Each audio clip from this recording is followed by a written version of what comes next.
می خور می خور که به زیر خاک همی خواهی خفت.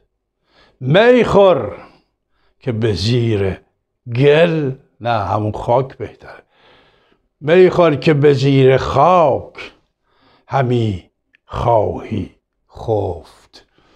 بی مونس و بی رفیق و بی همدم و جفت.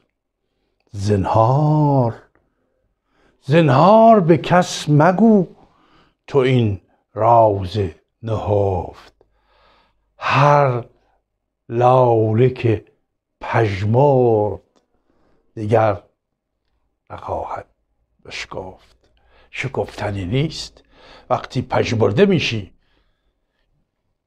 زنده شدن جسمانی نیست وقتی میمیری. وقتی مردی رفتی، تا که هستی خوش باش.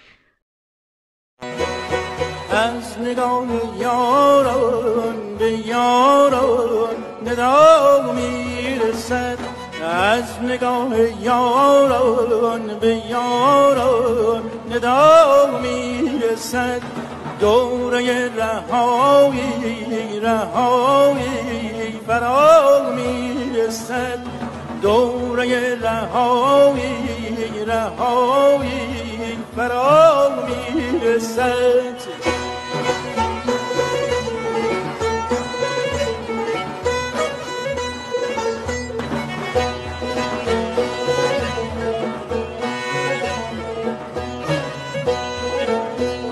از نگاه یاران به یاران ندا میرسد. دوره رهایی رهایی فرا میرسد. این شب پریشان پریشان سحر میشود. این شب پریشان پریشان سحر میشود. روز نو گلفشان گلفشان به ما میرسد. روز نو گلفشان گلفشان به ما میرسد. خوشی رو بیار، شادی رو بیار، بهشت رو برای همه بساز. عشق و مهر و مهربانی دوستی کینه ها را رها کنید. این پلیدان اهریمن صفتی که اومدن و عقده و کینه و نفرت و جنگ و خون و خونریزی رو برمغان آوردن برای بشریت مدت هاست و هر از چندی هم بیشماران به زیر خاک، بیشماران گلوله باران، بیشماران خانه ها بی سرپرست، فرزندان نازنین از دست رفته و بزرگترین قربانی ما هستیم و هرگز هم قدردان و سپاسگزار بزرگان خودمون نیستیم. نوروز امسال نوروز بسیار خوب و پیروزی بود. شما هیچ نگران این نباشین که رژیم رفت افتاد نیفتاد کی میفته. به این فکر باشید که ذهنیت و تفکر و مسمومیت تاریخی رژیم از بین رفت و شما پیروز شدید. مسمومیت تفکر تازی از میان رفت و شما پیروز شدید. این بزرگترین پیروزی است که ایرانی به دست آورد در نوروز امسال. گور بابا شاد چی؟ حالا بگو آقا دین شما یاد ندادم به گور مرده توهین کردن زشته. یک شما حالا به گور یکی توهین کردی. نه به گور بابا شاد چی؟ حالا به گور هر کی توهین کردی. حالا شما اگر به جای شما محمد رضا شاه پهلوی از قبل میومد بیرون اینجا مینشست در حمایت از نظام پهلوی، برمیگشت میگفت آقا تو دوره قاجار مردم شناسنامه نداشتن، من مردم شناسنامه دادم. مردم از وبا و بیماری کثافتی داشتن میمردن. اجازه بده.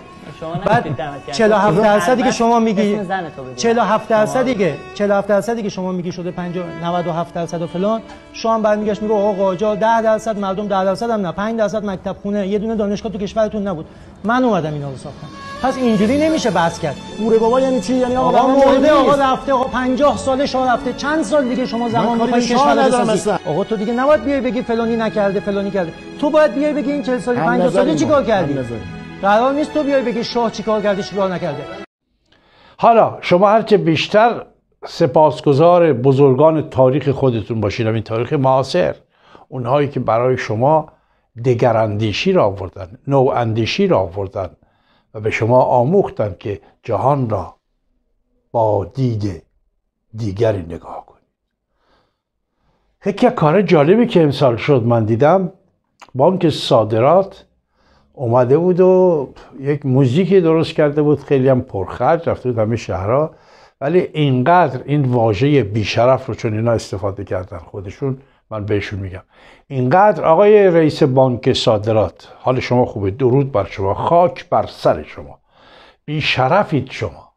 آقای بانک صادرات، شما این بغل ما شانزلیزه شعبه‌ای داشت، ما 66 شانزلیزه هستیم، این در 4850 شماره بانک صادرات بود، قوی ترین بانک فرانسه هم بود اون موقع. بعد شما سر هر محلی که میرفتی یه بانک صادرات بود، تو هر دهکوره‌ای که میرفتی یه بانک صادرات بود. شما موزیک رو درست میکنی، همه کار میکنی، یادت میره که از بنیانگذار این یاد کنی، حجبر یزدانی. درود به روان پاک حجبر یزدانی.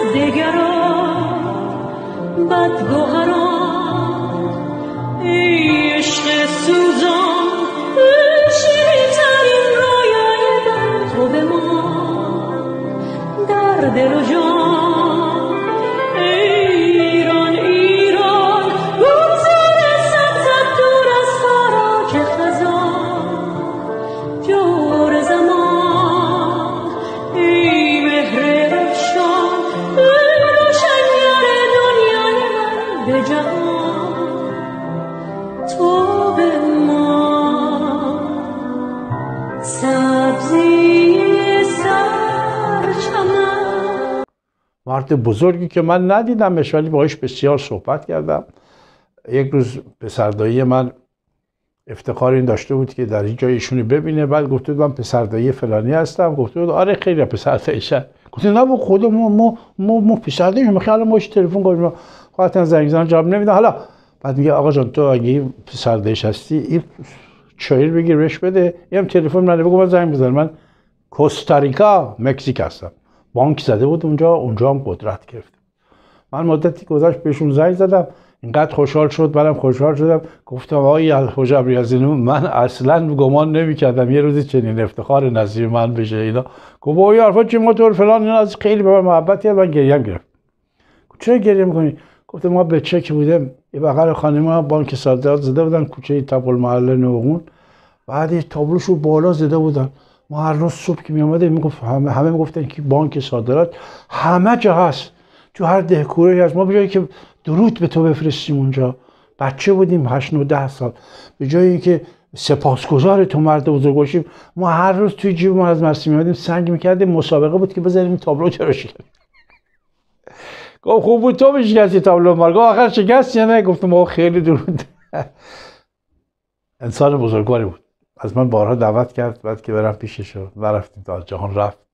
شما آقای بانک صادرات بی شرف، ببخشید من سیاوش اوستا خیلی آدم مؤدبی هستم، همه میشناسن من به ادب احترام، من به دشمن خودم احترام میذارم، ولی وقتی که جاش بشه سرشو پخ میبرم، ولی احترام رو میذارم.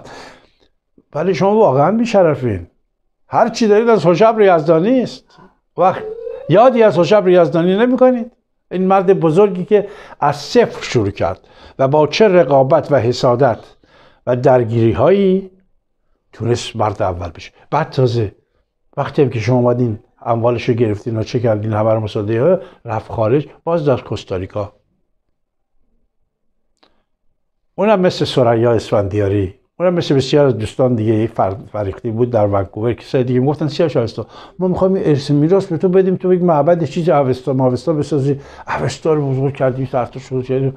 ما توجه به موارد نکردیم، چون من تو زندگیم اصلا هدف این که بیزنس پول رو بگردونم، بیزنسمن بودم و هستم، همه بیزنسمن.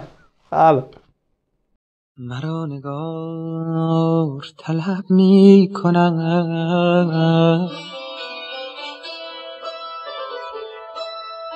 مرا نگار طلب می کند به خانه خویش. عجب مدار عجب مدار که رضوان بر آستانه ما. جانم جانم جانم جانم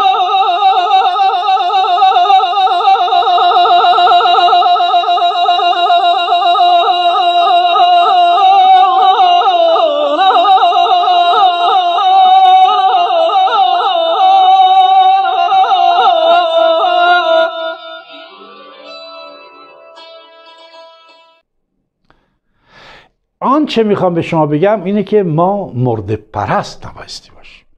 ما بایستی همکنون قدردان باشیم، سپاسگزار باشیم. عزیزانمون رو قدر نمیدونیم، سپاسگزاری نمیکنیم و اونطور که باید یاری نمیرسانیم. خوشبختانه دیگه اعلام کردیم بهتون، میدونید جهان هم آگاه شده. پرنس رضا پهلوی جنبش رو، حرکت رو، انقلاب رو داره تا پیروزی پیش میبره و پس از اون شهریار اکثریت ملت ایران پرنسس نور هست و هر کسی دیگه میتونه شهریار خودش رو به رأی مردم بگذاره.